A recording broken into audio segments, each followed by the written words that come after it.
special needs trusts and ABLE accounts if people have questions. I've allotted an hour, but I've shortened this presentation some to focus mainly on this and not futures planning and benefits and all of those things. That's another long presentation, and I figure we can always do that another time, but I also assume you guys have that.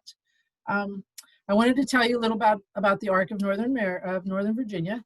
So we're one of over 650 chapters of the ARC nationwide, and we're a sister chapter to yours. So, and I've been at the ARC, just so you know who I am, I'll talk about that. I have a 20-year-old with Down syndrome and a 26-year-old with Down syndrome. And they're both at home. The 20-year-old just started school today. It's all online. So there was a lot of stress and anxiety on her part. And the 26-year-old had a few hours a week job, and she was going to a day program and volunteering, and she's been home as well since March 16th, I believe, is how long the girls have been home. So not only do I do this professionally, but I also experience it personally. And so I have a lot of insider information that the general, the average Joe may not have because they're not living it like the rest of us parents here. Mm-hmm. We've been working with the ARC of Southern Maryland for years now.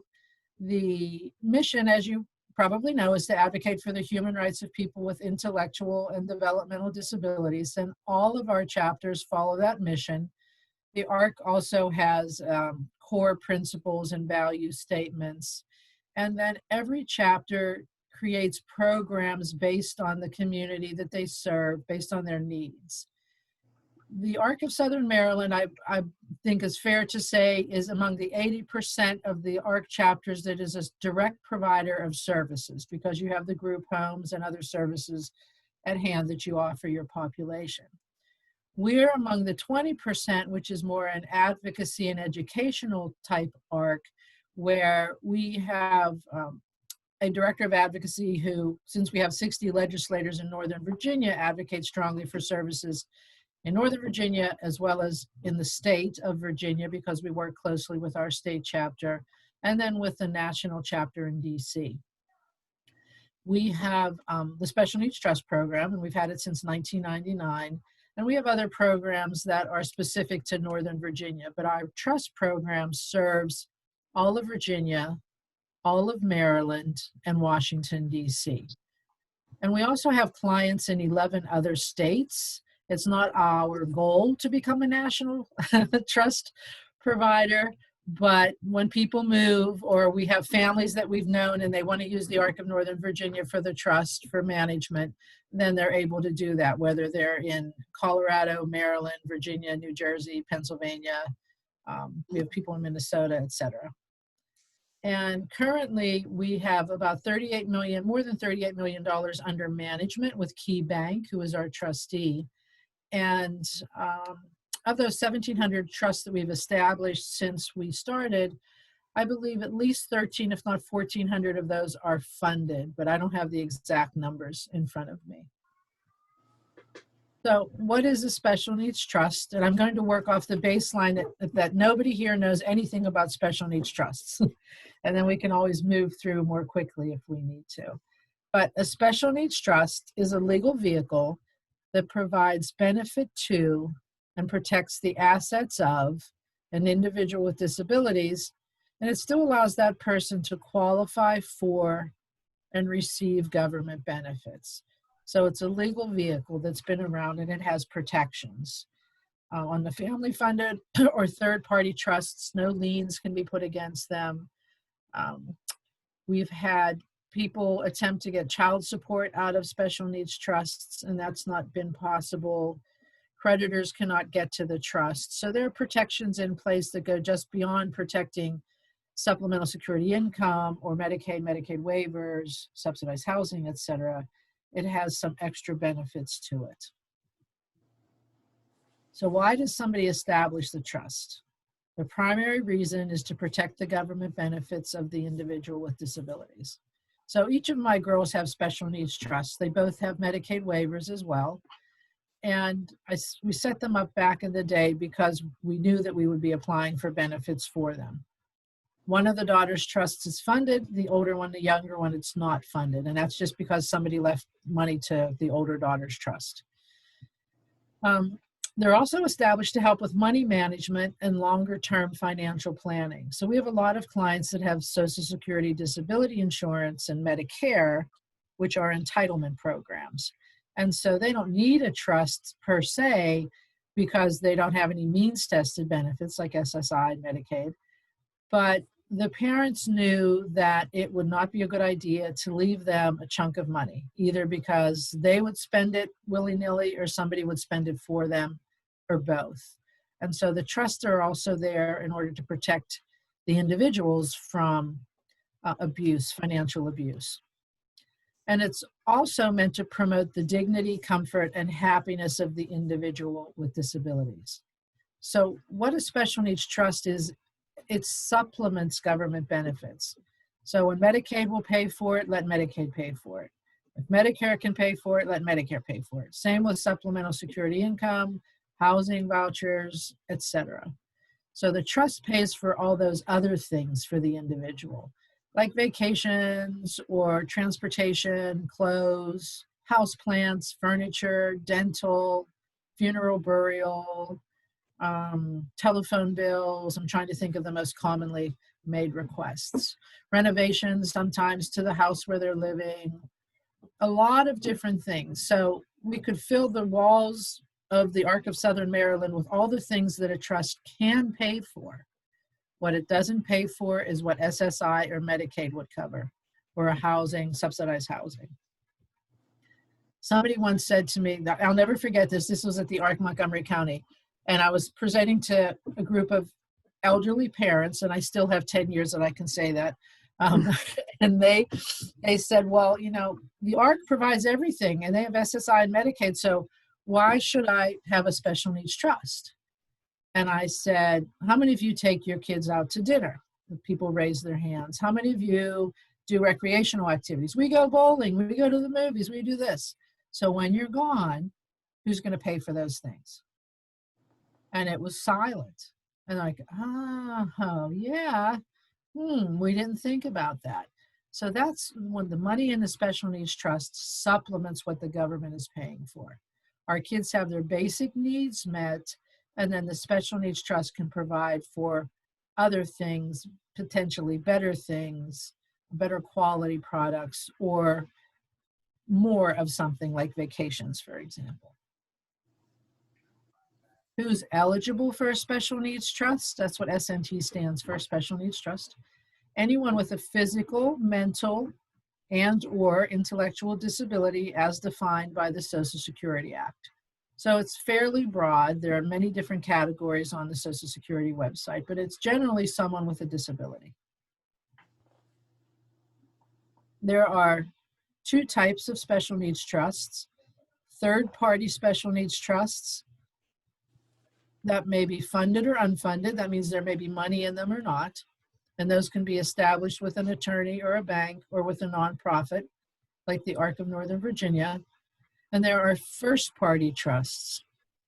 They call them D4As. That's if it's established with an attorney. And a D4C, that's when you establish it with an authorized nonprofit, like the Arc of Northern Virginia.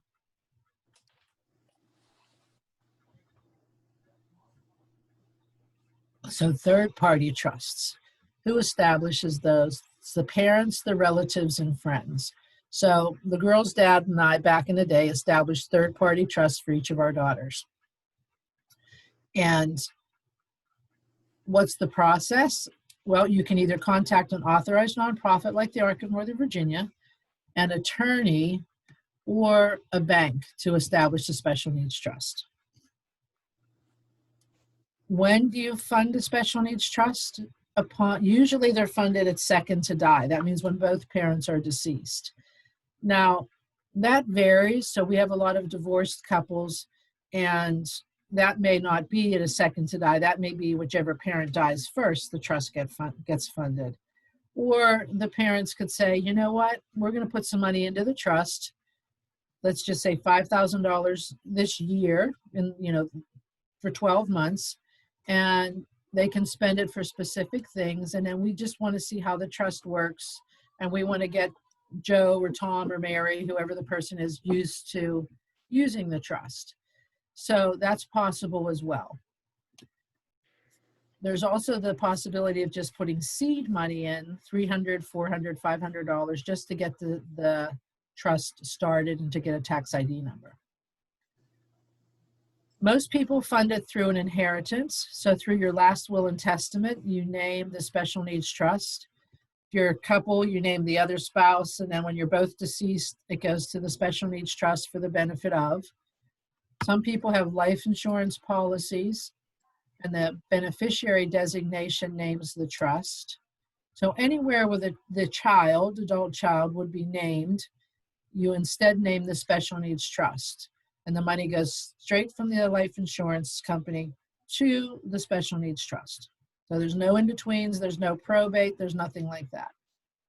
It could be a transfer from another trust. You may have your own living trust, the Mary and Tom Revocable Trust. And in it, you have your assets, and it says whenever you're both deceased, this goes to the special needs trust. Sometimes people make contributions. Our trust can hold real property.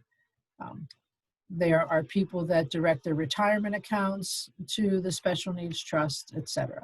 Annuities, things like that. So it's a variety of financial,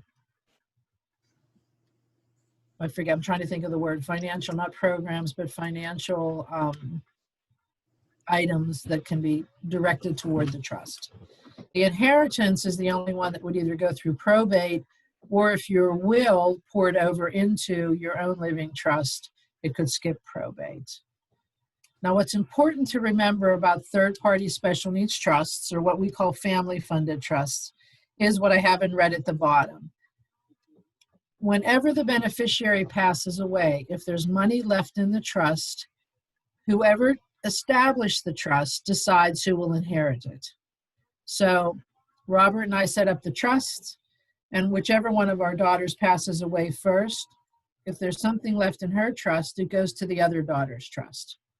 And when both daughters are deceased, then we've decided who's going to inherit.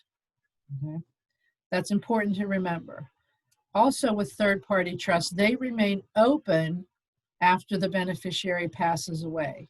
And because of that, if funeral or burial hasn't been paid for yet and there's money in the trust funds can be used to cover those things and other expenses and whatnot that may need to get paid. So it's the broadest vehicle, legal vehicle out there when it comes to setting aside money for a person with disabilities. It can be used to buy birthday presents for siblings, for example. If you say that it's okay, then we would allow for the beneficiary to buy presents for their brothers or sisters on their birthdays, at the holidays, however you describe that. Now, I say that, and we also look at the value of the trust, and we'll put a limit on the size of that present. We had somebody come in once that said, my sister wants to buy us each Christmas presents, and she wants to spend $2,000 a person on all of us, and there are 10 of us. Like, no. Your sister is not able to express that because we knew the beneficiary, and we don't think that's fair. And so we have sole discretion and can say no to that. They could get some money to buy presents for one another, but it wasn't $2,000 a piece because the parents had said reasonable gifts. So we always look at the value of the trust, the age of the individual with disabilities, and how many more years they hypothetically have to live. Sounds a little morbid, but we do an actuarial, and so we help budget the money over their lifetime. So this is something that you do as part of your planning process, your futures planning process, your estate planning process, is establish a third party or family-funded special needs trust. The first party trusts are different. Those are established either by the person with disabilities, a parent, grandparent, a guardian, or they're court ordered. And now also powers of attorney may establish them. And I'll add that to the slide later. But if the power of attorney, if the agent has the financial authority, they may also establish a trust. When do you establish a first-party trust? Only when you have to. When a person with disabilities needs to apply for benefits or to protect any benefits they may have, or if they can't manage money. So usually the money that they have is unexpected. So an unexpected inheritance. Uncle Joe in Montana dies and leaves Bob $50,000. Well, we need to move that into a first-party special needs trust. Otherwise, it's considered the individual's unearned income, and it'll jeopardize their SSI, their Medicaid waiver. The other money that often may jeopardize benefits is a lump sum payback from Social Security Administration.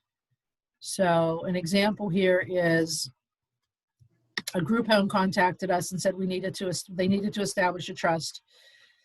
Fred had the program manager, a new program manager, walked into the group home and said, "Why is Fred still getting SSI? His parents are deceased.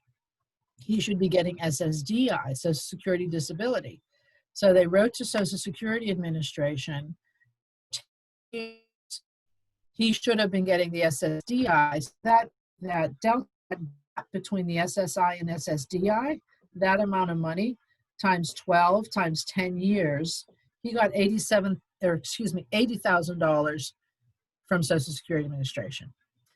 So the group home said, "We tried to spend it. We sent him on 2 cruises. We bought him new bedroom furniture. He got a new recliner. He got new clothes. We just can't spend." I was like, "Oh, stop doing that. Put it into a special needs trust and spend it as he needs it. Because it's a legal vehicle, you spend it as he needs it." So they put the remaining 40,000 in, and they've been spending it for, dental care and new boots for the winter time, things that he really needed.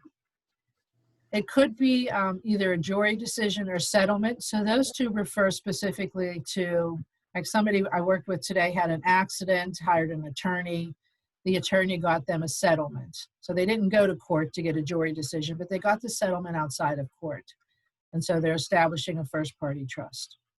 It could be income that somebody wants to put into the trust.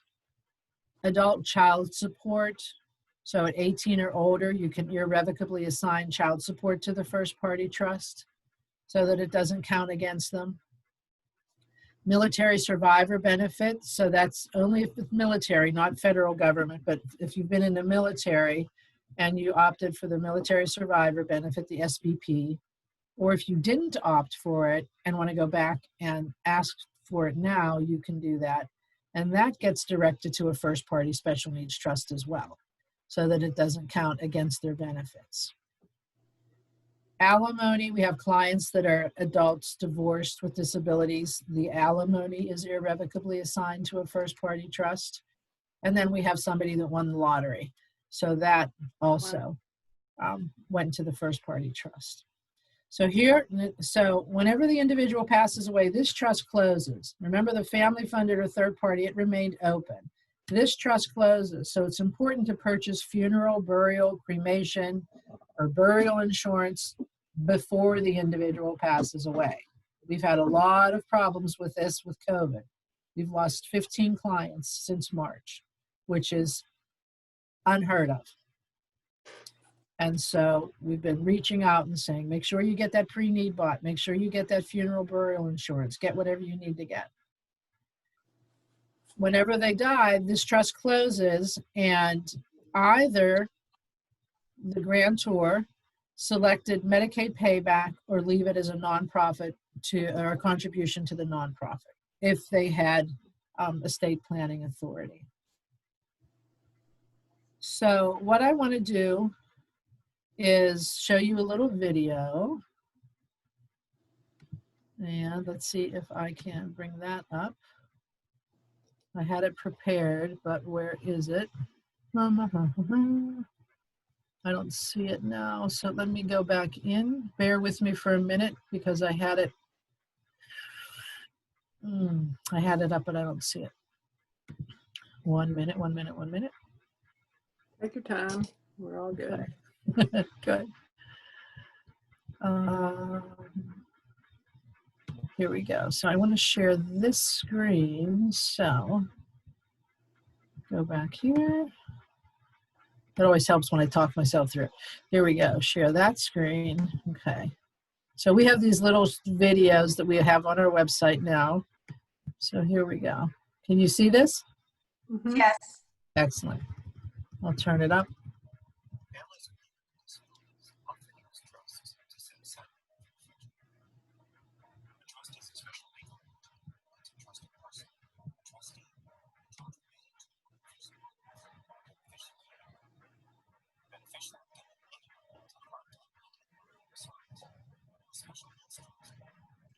I can't hear what they're saying.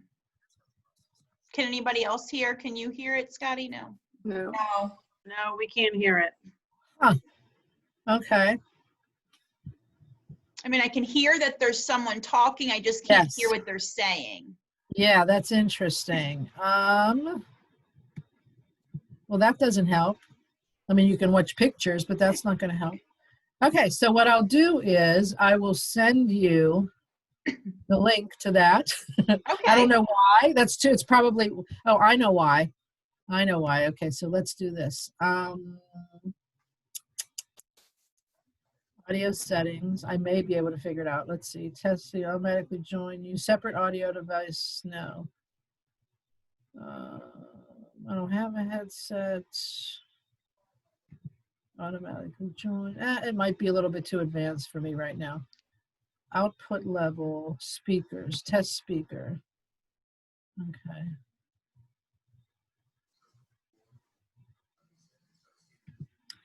So what I will do is I'll send you the link. Okay. You'll enjoy it even more, the anticipation.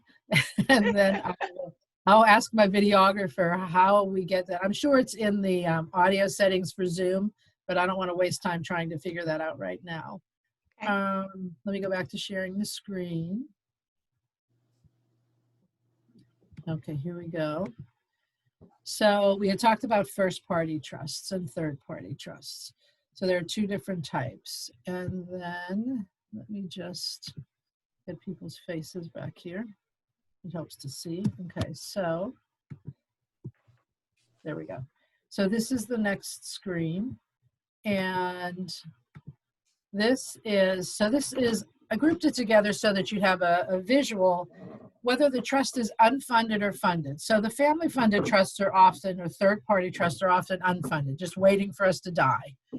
The self-funded trusts, because you only establish them if you have to, they're usually funded. Like this gentleman who getting a settlement, it was a $100,000 settlement, though paying off the Medicaid lien, and then he's paying off the attorney, so he'll have $50,000 in his special needs trust, right?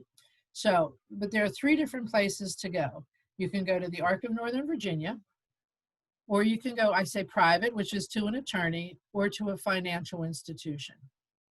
So what the video is telling you is anytime you have a trust, you have to have a trustee. Any trust, you have to have a trustee. And the trustee is responsible for asset management, asset allocation, account reporting, tax reporting, check writing, and dispersing. Okay, that's any trustee. And when there's a special needs trust, they need to understand Medicaid, Medicaid waivers, supplemental security income, housing, all of those means tested benefits, food stamps, etc. So the Arc of Northern Virginia chose to divide that responsibility with a financial institution, with Key Bank. Key Bank is out of Ohio and New York, and we work with them on a daily basis. And so we do the day-to-day client relations, working with you, with the individual with disabilities, with the agency, with the support coordinator, the care manager, the mechanic, whomever it is that's involved. And then Key Bank, as the trustee, takes on the fiduciary responsibility because that's their specialty. If you went to an attorney, so on our trust, you would be the grantors. You would be establishing the trust. And then the beneficiary is the individual with disabilities. And then we ask who may make requests out of the trust. We call them a primary representative. So it's the grantors. It could be the individual themselves if they're not under guardianship. It could be the program manager at the group home. It could be the brother, the sister. So there's still family involvement, but the family doesn't have the burden of managing the special needs trust. They don't have the burden of saying yes or no to disbursements, trying to understand the different disability systems that we have to navigate. Or you can go to an attorney, and normally then the parents are co-trustees. And then when both the parents die, I'm trying to get my fingers up there, but they keep going, it's like a ghost screen. So the parents, and then when the parents die, you'll have named a successor trustee, or a couple of them, because if you're going that route, eventually you'll want somebody who's the same age as the individual with disabilities. And the third option is a financial institution where the bank and the parents, normally are parents or grandparents, sibling, they're co-trustees, and whenever the parents die, the bank takes over 100%, or maybe you've named a successor trustee. So my point being, there's always a trustee involved. In our situation, we step in as the manager. If you were to choose the Arc of Northern Virginia, you would establish it with me. So we're doing everything via Zoom or phone calls now. Our offices are closed at least until the end of the year. And so it's done via Zoom and, like I said, phone calls. I also offer 1 hour free consultations. So if you wanted to have a free consultation with me, that would be fine. Whether or not you want the trust with the Arc of Northern Virginia doesn't matter to me. I'm here to answer questions about trusts and other things.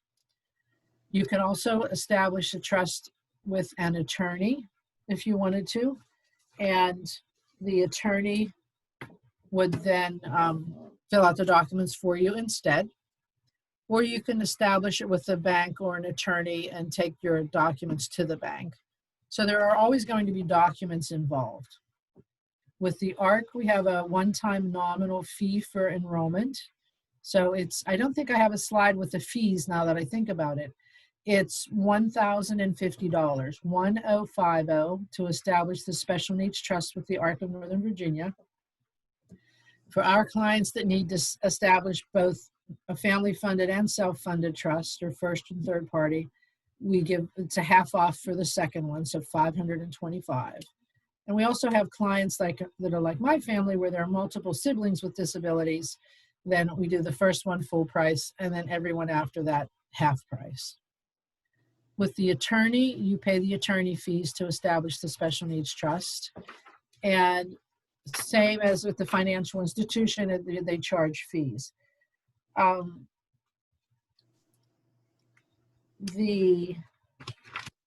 sorry, here. Oh. And I should put that in there because I was in the middle of establishing a trust with somebody one time, and they said to me, "What, I have to pay for this?" It's like, yeah, you have to pay for it because we're not able to manage the trust for free. I wish we could, but we can't. So the management fee, whenever it's a funded trust, so that means when there's money in the trust at the Arc of Northern Virginia, the combined management and trustee fee is 1.56%. And we're working on, we just had it reduced in December, and we're working on reducing it again, but it's 1.56% annual fee, and that's when it's funded. When you establish it with an attorney, the trustee may charge a fee. They may also outsource services, so to a CPA or an accountant or investment fees. So there may be fees involved there. And with the bank trustee, there certainly are bank administrative and investment fees. And I've seen those fees, and I can tell you that they're definitely higher than our fees, especially if there's less than $1 million in the trust. Our trust can be funded with $300. And we're experts in disabilities, and KeyBank is expert in the financial area. If you establish a trust privately, you probably don't have any real work with it because you're not going to fund it until you're deceased. So it's whomever you name as a successor trustee that has all the work. And then it's going to depend on their expertise and what they need to learn, want to learn. In that scenario, we usually see three types. Either people figure it out and they disperse and they have a handle on it, or they don't take the time to figure it out and they don't disperse, or they just disperse all the time and jeopardize benefits. So it's really random depending on who's in charge, right? And sometimes some people are influenced because they're maybe what's called the remainder beneficiary. So maybe you named them to inherit whenever the individual dies. And so they're reluctant to disperse from the trust. And we've had a couple of those clients, and we've successfully managed with all but one of them to get them to disperse from the trust for the benefit of the individual. And again, at the bank, it depends on the bank personnel and what their knowledge is of benefits. Why the Arc of Northern Virginia? Continuity and reliability. We've been around for 58 years. I've been at the Arc. This is my 15th year. I just celebrated the beginning of my 15th year on September 6th. And we're reliable. We have trust documents that specifically say that if Key Bank is no longer willing to be the trustee, what has to happen? Or if we were no longer the manager, which I don't ever imagine what happened, but if we weren't, what has to happen legally? So it's a legal contract, and we're legally bound. If you establish it with an attorney, the successor trustees may carry on. The successor trustee may also choose to transfer the trust to a nonprofit or another trust of the same kind. So the attorney can give them flexibility in a special needs trust to do that. And then what we've seen with the banks and their continuity is that they've, like with, was it Wells Fargo, I think, got sold, right? And then whatever trust they had, their trust department moved to the next bank. So that's generally what happens. If anybody is retired military, this is the National Defense Authorization Act of 2015, which was passed by Congress, with an amendment that allows military members and retirees to irrevocably assign annuity payments from survivor benefit plans, this is military only, to a first-party special needs trust for the benefit of their dependent child who is disabled. And that child is child, in parentheses, adult child. So I'm going to judge, do we have any trust questions, or would you like me to go into the ABLE and then we take all the questions? Lindy? I would say go on into the ABLE. There's no questions in the chat right now, and then we'll wrap up with, you know, any kind of Q&A at the end. Okay. So what is the ABLE Act? So ABLE stands for Achieving a Better Life Experience. It was penned in the kitchen of friends of mine, actually in Arlington, down the road from where I live. They really didn't know a lot about special needs trusts, which is interesting. Once they had the ball rolling and were advocating, and I think it may have taken them 10 years to finally get this in place. I remember talking to Steve, and he said, God, why didn't I ask you about the trust years ago? And I was like, I don't know, Steve. I don't know why you didn't ask. But God rest his soul.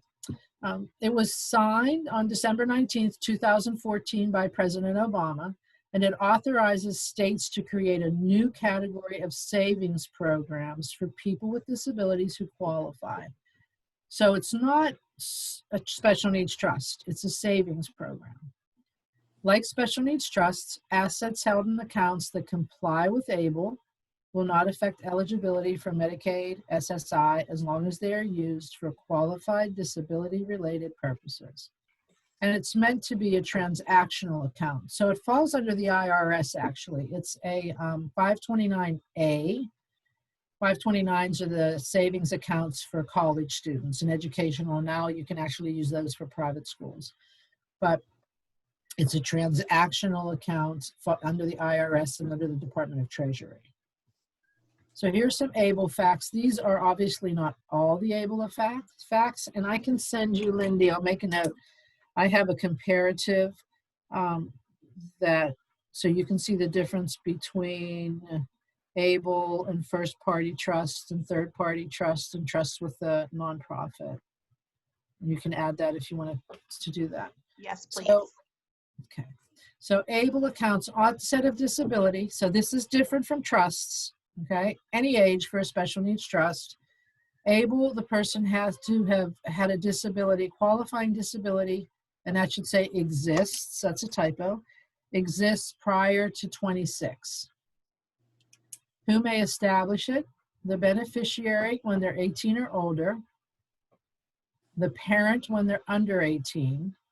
If there's a guardian, again, the parent is the guardian when they're under 18, usually, unless there's some legal action, or if they sought guardianship when they're over 18. And an agent, again, that's that financial power of attorney that gives them authority to establish a trust, able account, etc. Number of accounts, 1. You may only have 1 able account. A second able account starts to count as a resource. That's different from special needs trusts. Somebody can have 53 special needs trusts. They don't count as assets or resources. Fees, the fees are reasonable with the able accounts. So it's definitely less than special needs trusts. I don't know if Maryland charges, I haven't opened an able in Maryland, obviously. I'm not sure if they charge an initial setup fee. I know Virginia charges $50. I don't know if Maryland able does. And then the fees for the investments, they're also minimal. There are contribution limits to the able. There are no contribution limits to a special needs trust. So the able is $15,000 per year. That's the federal gift tax limit. And then a total is capped at the state limit for 529 plans, which I believe is now 500,000 in Maryland. Supplemental security income payments are suspended when assets total 100,000. And then when the assets would go under 100,000, then they would not be, then they would reinstate the SSI. Investment options may be changed, the strategies may be changed twice annually. Valid distribution, so that's broadly defined as disability-related expenditures, including basic living expenses. So that's different from a trust. First, the disbursements or distributions from trusts don't have to be disability related. It can be a vacation or movie tickets or tennis shoes. All right, that's not disability related necessarily. Whenever there are basic living expenses being paid out from a trust, we need to know what benefits the individual has, because we don't want to jeopardize benefits or lower the SSI. And I'll talk about that in a minute. And then taxes, the earned income is tax-free, and that's different from trusts as well, because trusts with the investment, so the return, the earned income, the return on the investments for special needs trusts is taxable. So whenever KeyBank prepares the K-1, which is the tax document that gets sent to the IRS, the federal government has a $4,000 and some automatic deduction. And then after that, KeyBank looks at the returns on the investment, the gains, the losses, the distributions, contributions, and fees. And then they do a calculation. They fill out the K-1, the document, and send that to the IRS. So with KeyBank, you're actually investing the money. There are a variety of investment options available through KeyBank that we offer the clients. From aggressive to conservative, or conservative to aggressive, there are 8 different ones. But that earned income is taxable, whereas with ABLE, it's tax-free. So what are qualified disability expenses under ABLE? Related to blindness or disability of designated beneficiary and for the benefit of the designated beneficiary. So again, this is different. The family-funded or third-party trust, they can buy gifts for their siblings. They can take mom and dad out to dinner on their anniversary. With the ABLE, you're not doing that. This is how they broadly define qualified disability expenses. So it has to be disability related, falling into one of these categories. I think there are 13. 1, 2, 3, 4, 5, 6, 7, 8, 9, 10, 11, 12. There's 12. I bolded housing and basic living expenses. We have helped clients establish ABLE accounts. They have special needs trusts, and then they move into an apartment and they want to pay the rent on their own, and it's the Social Security doesn't cover it, or they don't want to. So we've helped people set up an ABLE account and then transfer money from the trust to the ABLE, and then they take the ABLE account money and pay the rent. And that's not reportable to Social Security. If there's SSI involved, it's not reportable to Social Security. But if they had a trust and paid the rent, that would be reportable to Social Security if there's SSI. I'm only talking about SSI here. So in short, there are loopholes with the ABLE account, which is a good thing. And then basic living expenses was added this year, which is nice. I mean, it was always on there, but they defined it to include food, which before we really looked at it as food related to the individual's disability. So just like with the special needs trust, whether the ARC is managing it or you have a family member managing it, there has to be, you want to track how the money is being spent. So for the ABLE account, any non-qualified withdrawal is considered income for that month and could count against eligibility for SSI benefits or Medicaid. ABLE will report to Social Security Administration. That's good. They do the reporting. If the individual with a disability receives SSI or Medicaid, SSI may investigate any distribution, determine whether the withdrawal was a qualified disability expenditure. So this is the same as with trusts. They have the right to come in, Medicaid and Social Security when it's SSI, and ask how the funds were actually spent.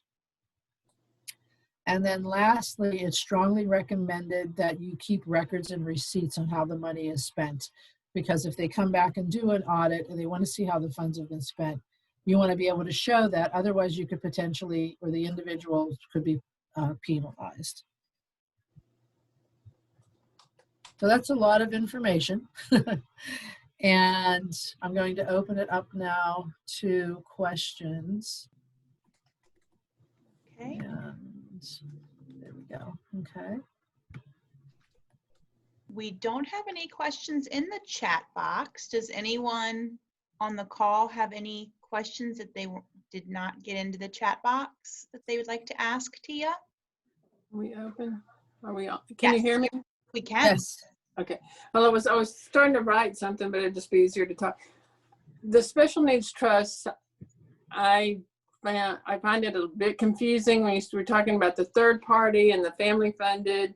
And then there was something about when the beneficiary died, being sure that you had somebody appointed that would then become the next beneficiary of Right. the money, I think. But then there was the other one where this money didn't go the same way. You either had to give it to a charitable organization or pay back Medicaid. Is that right? Am I understanding that? Yes. So the family funded or third party trusts, those if you established one, you would determine who would inherit when the beneficiary passed away. So that money's family funded. No. Well, family funded third party, they're one and the same. They're just two different names. They're also called supplemental needs trust. They're also called discretionary trust. They have like 5 different names. Okay. So let's just call it the third part. On our website, it's called family funded. So the third party trust, you decide who's going to inherit if there's money left in that trust when the beneficiary passes away. Because it's family money. It was never the individual's money. But when it's the individual's money, that's what goes into a first party or self-funded trust. It's the individual themselves who's funding the trust with an unexpected inheritance left directly to them, or a lump sum payback, or the guy that won the lottery.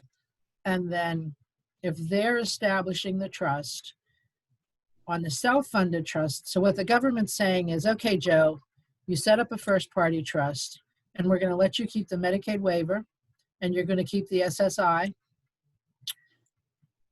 But when you die, and we're not going to count what's in that first party trust, but when you die, either you leave it to Medicaid or you can leave it to the ARC of Northern Virginia. So it's the manager of the trust then.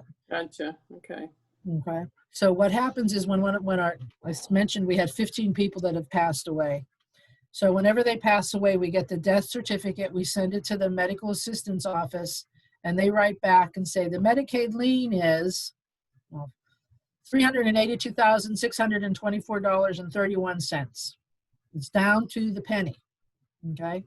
And if the trust were established and the grantor, the person establishing it, right, said, leave the money to Medicaid, and there was 10,000 left in the trust, that 10,000 would go back to Medicaid.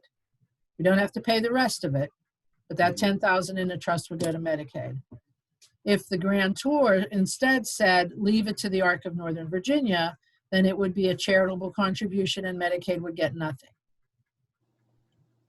Okay. And that's probably the most complicated piece of this whole thing is that Medicaid payback. And it's just the government saying, if we allowed you to have money in that trust and you could spend it on tennis shoes and a laptop and a vacation to the Bahamas, well, when you die, we want what's left in that trust, or you leave it to the nonprofit. One or the other. One or the other. But that's just the first party trust. Yeah. Correct. Okay. Yeah, and that's why it's important to set up the third party special needs trust. Another question that I remember some years ago, I had a friend who had a son with a disability, and she also was an attorney. And it was when we were first, much younger and first hearing about these special need trusts. And at some point, I think that these special needs trusts, did they have the word, and maybe still do, irrevocable? Right. In them? So whenever the trust becomes funded, it's irrevocable. When it's an unfunded trust, you set up the trust and it's just sitting there waiting for you to die, basically.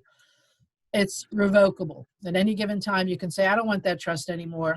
Sign off on the documents, it gets torn up. You have it with us, you let us know in writing. But once there's money in it, it becomes irrevocable and the funds should be spent for the benefit of the individual. It may be transferred to another trust of the same kind, and the same way that trust was set up with us, say, would have to be set up with that other person or organization. So if you left all the money to Randy and Sue, 50-50 split, and then Randy said, you know what, we really want to transfer it to Sue to manage it. Well, it would still have to be a 50-50 split between Randy and Sue. Who are Randy and Sue? Those are the two people you name to inherit. Okay. So family members, for example. So whenever the beneficiary dies, you name what are called remainder beneficiaries. Randy and Sue happen to be your remainder beneficiaries, right? Fictitious names. Gotcha. They could potentially get a court order, because it would take a court order in Maryland to transfer it to one of them or another organization to manage it. But they couldn't change anything else about it. They couldn't say then, Randy's getting 100%. It would still have to be a 50-50 split. Mm-hmm. So what I'm saying is it's irrevocable as long as the money's spent for the benefit of the individual primarily, but it doesn't have to stay in one place. We have a lot of parents who name the beneficiary sibling as the successor trustee. They didn't know that the ARC existed and could do this, or they wanted the family to continue controlling the assets 100%. So they left it to the individual sister to manage. And she comes to us pulling her hair out. I can't do this. It's making me crazy. This has happened actually. She wants money for this, that, and the other thing. And I keep having to tell her no. And it's ruined our relationship. So they established a trust with us, and the trust with her as the trustee got transferred to the Arc of Northern Virginia. We followed everything the mom had put in place as the grantor, how the funds would be spent, who would inherit, etc. But we then took over the manage of it. So even though it was irrevocable, it could still be transferred. Okay. I just remember the conversation, and I didn't understand it at the time. This particular lady said she just didn't think she was comfortable with the irrevocable trust. And I'm not trying to throw anything out here, but I thought it couldn't be bad. She just, maybe just being an attorney made her have, some additional questions. And I like the safety of that, because when I set up a special needs trust for my daughters and I decide how the funds are going to be spent and who's going to inherit, and then I'm no longer around, right? I'm dead. I want to make sure that it stays that way. It stays that way. Exactly. Exactly. Yeah, because I've seen various things happen in other families. Oh yeah, we had somebody call not too long ago and said, "Hey, we just got back from the Dominican Republic. We wanted to use my brother's trust. He has $80,000 in it. We want to put a down payment on the house in the Dominican Republic, and we'll rent it out as a rental when we're not there." And I mean, all these big ideas. It's like, no, you can't do that. No. I mean, we explained to him why it wasn't feasible, right? There are many good reasons why it's not feasible, but you know, people come up with some really great ideas that we don't agree to. How many people do y'all have that are managing? Because you've got a lot of trust, right? That are Right. taking these phone calls from family members. So we have 1.5 people that take the phone calls, but Key Bank is the one handling all the actual processing of the disbursements. We approve them or disapprove them. We get the disbursement request form. We get the receipt or the bill or the invoice to see what's being paid. And those get processed we do that every single day. There may be 5 requests one day, and the next day we may have 25. So every single day we do that.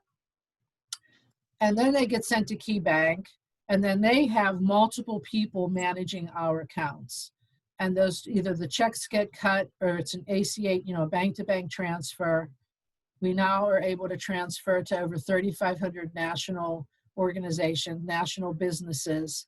So, pay the phone companies, pay the electric bills, things like that. That happens within 48 hours. The bills are paid. Can that be set up just ongoing so family members doesn't have to deal with it? Yep. So we call them recurring disbursement requests. And so we ask that the family member contact the organization, whether it's the phone company or electric bill or car insurance or tax, whatever, and use our address, in care of the Arc of Northern Virginia. And so we get the bills as well. So we're the billing address. You can still get a copy, but we get the bill as well. And then every month we review those and then pay them. So things are set up on a recurring basis. And it could vary. It could be you use the same dentist, but when you go one time, it's $20, and the next time the person goes, it's $300. That's okay. We use the same request form and just pay the dentist. We'll pick up the phone every once in a while and say, "Hey, Mary, where have you been?" "Oh, I went to the dentist the other day. How'd it go?" So, sorry, my laptop battery is dying. Uh-oh.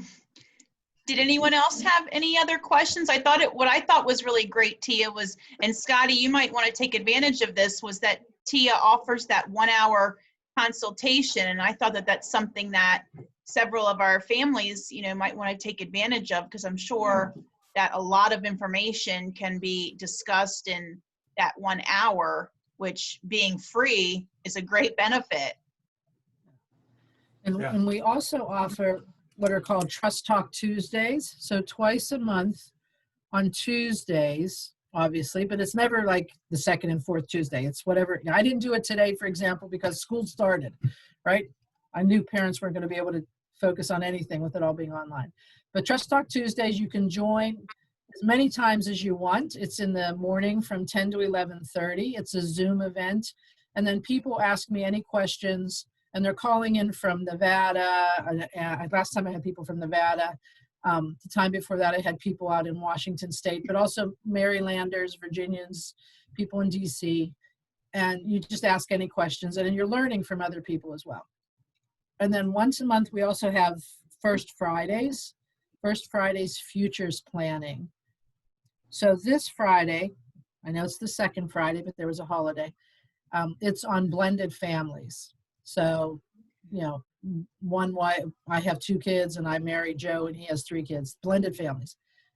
Next month, October 1st, it's going to be financial planning for seniors.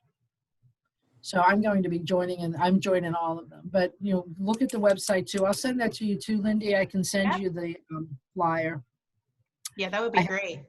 Can you access these talks even before you've set up a trust with the ARC? Yes. Yep. It's all available. It's all on our website. Whoops, too far. thearkofnovatrust.org under events. It lists where I'm going to be or what presentations are going on and a description of those.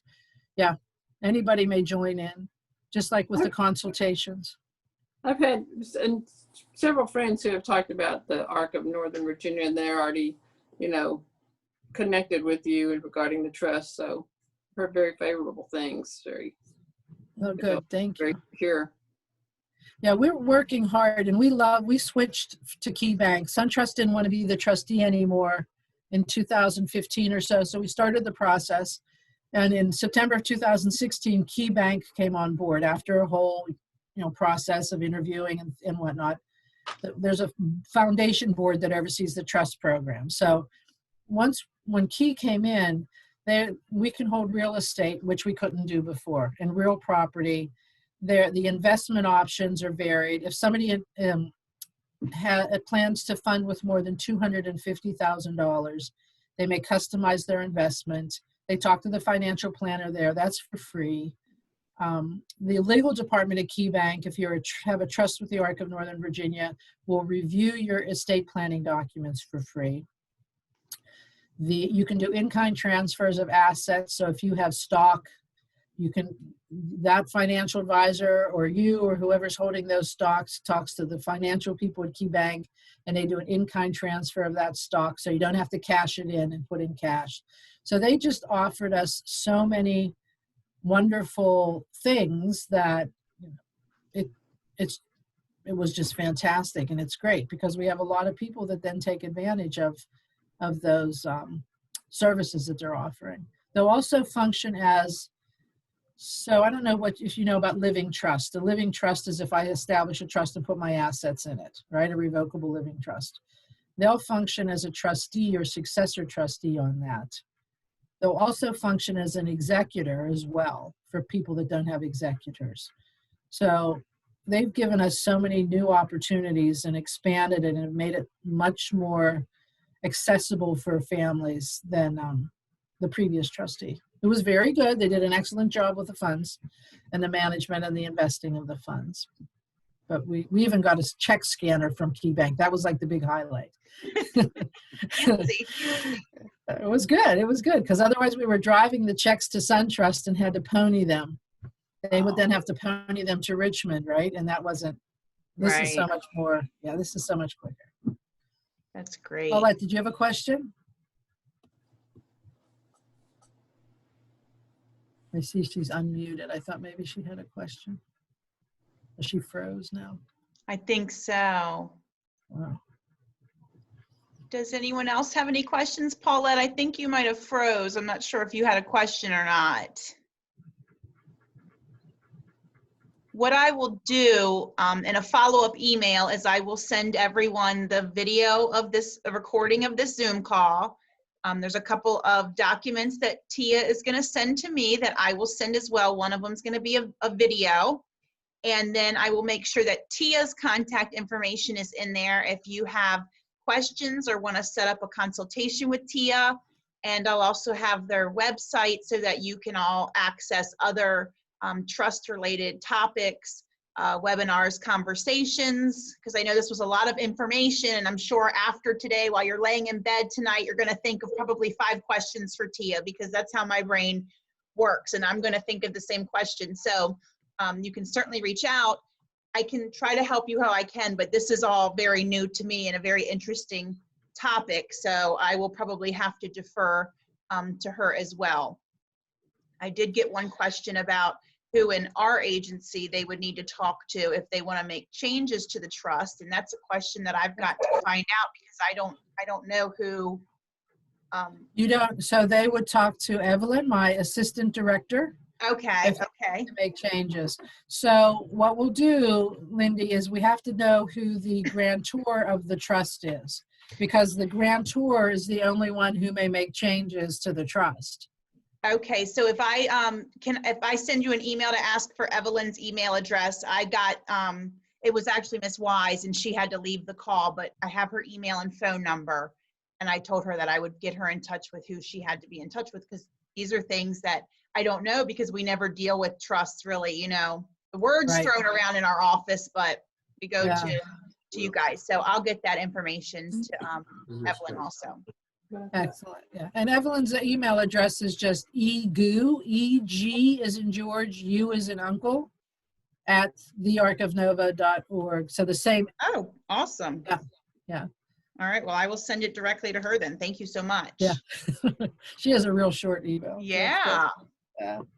Well, Tia, thank you so much for being with us tonight and sharing all of the information. I will send it all out to everybody else, and I will continue to share your webinars and everything on our Facebook page so people who weren't able to join us tonight can do that and still get the information. So I really appreciate it. Excellent. Thank you. Thank you for inviting me. Yes, Thank you. absolutely. Thank Bye, you, everybody. everyone. Have a good night. Have a great night, everyone. Good night. Bye. Good night.